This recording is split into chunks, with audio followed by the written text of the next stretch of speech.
Yeah, Kevin McCarthy and a number of Republicans along the way, and Nancy Pelosi touched on this, lost his moral compass.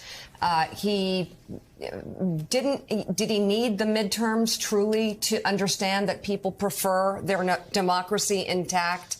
Did they need the midterms to understand that people don't like insurrections? And crawling back to Donald Trump, I mean, this man did not know the line. He did not know his value, if I may. And Jackie Alemany, I wonder if you could talk a little bit about the Democratic response in the room yesterday, and then what is on tap today? What can the House Republicans do next?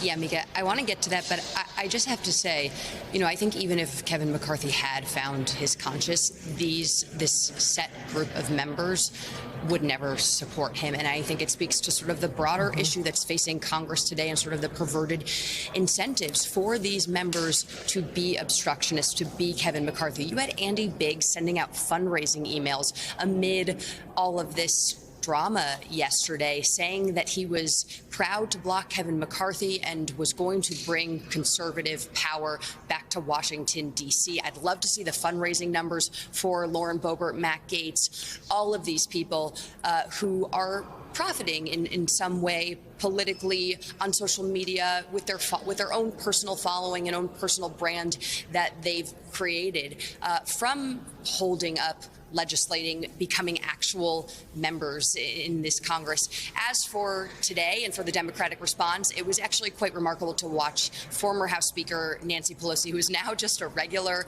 Congresswoman, glad-handing on the floor of the House with Democratic colleagues. The difference between McCarthy and Pelosi and their demeanor couldn't have been more stark and different. Pelosi was all smiles, socializing with Democratic members, and Democrats were just there to witness the show. There is no way at all Democrats are going to get involved here. I know it's something that, moderates and even McCarthy have potentially been tossing around, that maybe they're going to ultimately bring in some Democratic support, but Democrats are here to watch Republicans essentially implode. As for today, I think we're going to see what we saw yesterday, a few more iterations of these votes, and we might see the vote count against McCarthy actually broaden.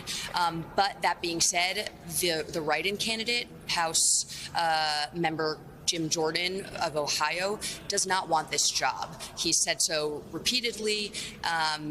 You're not going to see him fold. You're not going to see the moderates that he would need their support in order to actually become the speaker fold. So it's going to be a bit of a mess. But at the same time, we also heard last night that some members of leadership were going to socialize some of the negotiations with the broader conference. So we'll see if McCarthy can come to the table today at noon when lawmakers get here with some sort of new agreement with these House Freedom Caucus members.